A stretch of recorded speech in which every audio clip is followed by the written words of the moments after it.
de famille, amis et connaissances ainsi que les collègues de service se sont fixés rendez-vous à l'hôpital du Cinquantenaire où le corps était gardé pour lui rendre un dernier hommage.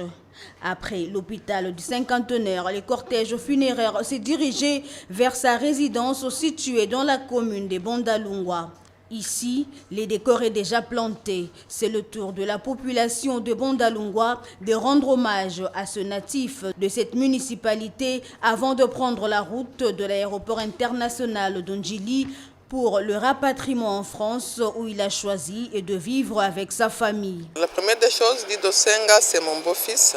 Je pense qu'il y a beaucoup de souvenirs pour lui. Il avait honoré mon enfant et il m'a laissé des petites filles. Pour moi, Dido est immortel. C'était un choc pour la famille parce que Dido n'était pas malade. Il avait un petit souci de sinusite, arrivé à l'hôpital.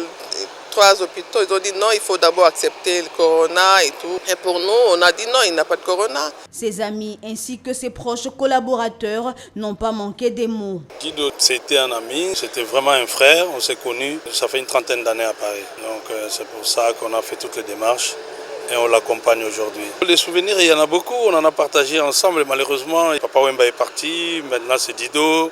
Les souvenirs, il y en a énormément. Les gens qui nous connaissent, qui savent comment il a fonctionné, je vous parle avec beaucoup d'émotion. Dido Senga Wasenga est décédé le 4 mai 2020 de suite d'une courte maladie.